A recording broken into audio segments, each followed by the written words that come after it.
যে কোনো বিপদ আপদে আপনারা যে দলীয় প্রধান বা সেক্রেটারি সব জায়গায় যান, হসপিটালগুলোতে দেখেন আপনাদের সাথে লোক যায় 200-300। কী ভয়াবহ একটা অবস্থা হসপিটাল তৈরি হয়।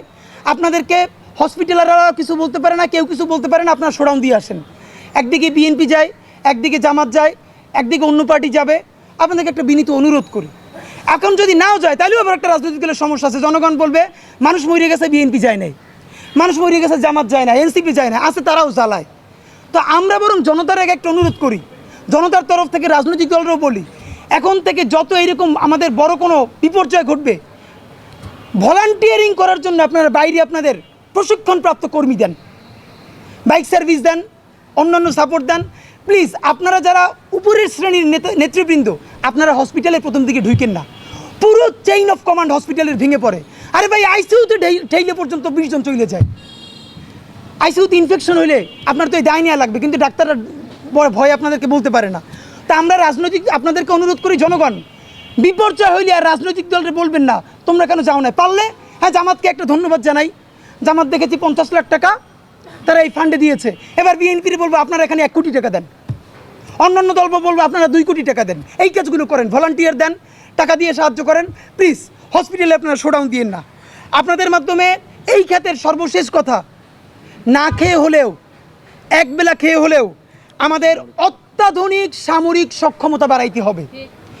বাংলাদেশের আকাশ প্রতিরক্ষা বলতে লিটারারি কিছু নাই। আমাদের অত্যাধুনিক, আমাদের আকাশ প্রতিরক্ষা লাগবে, বিমান লাগবে, যুদ্ধ বিমান লাগবে, আমাদের নৌ প্রতিরক্ষা লাগবে।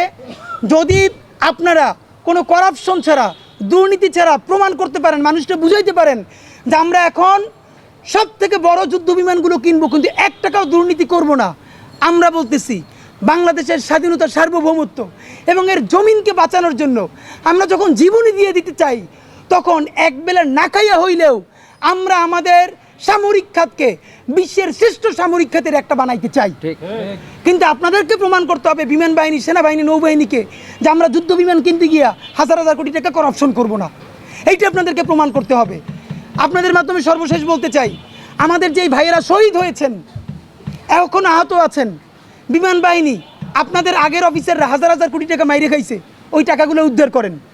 প্রত্যেককে সর্বোচ্চ সাপোর্ট দিতে হবে রাষ্ট্রীয়ভাবে। নাম্বার 2, যারা আহত আছেন সর্বোচ্চ চিকিৎসা করতে হবে, প্রয়োজনে বিদেশ নিয়ে যেতে হবে। এবং চূড়ান্ত কথা হইল, যেই কথাটা অনেকে বলে নাই, যে লোকালয় থেকে এখান থেকে উঠেই নিতে হবে। দেখেন, এইটার ব্যাপারে বিমান বাহিনীর প্রধান একটা বক্তব্য দিয়েছেন।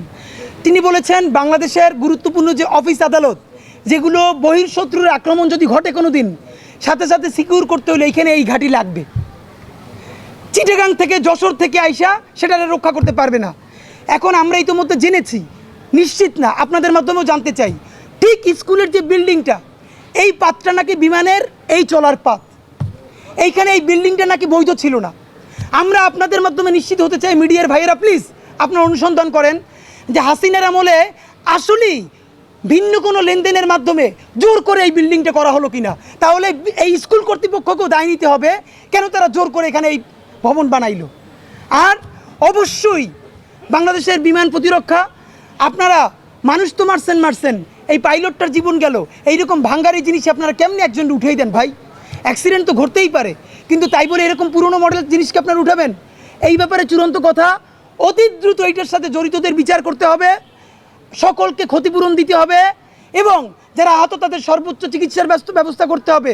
তবে এইটাকে ক্যাশ করে ছাত্রলীগ, আওয়ামী লীগ, গুন্ডা লীগ, গুজব লীগ, সুশীল লীগ যদি নতুন কোনো কেওয়াস তৈরি করতে চায়, তাহলে তাদের যা আছে সেটার ভেঙে দিতে হবে। সরকার যা পারে সেটার সমানে পিটিয়ে ভেঙে ফেলতে হবে।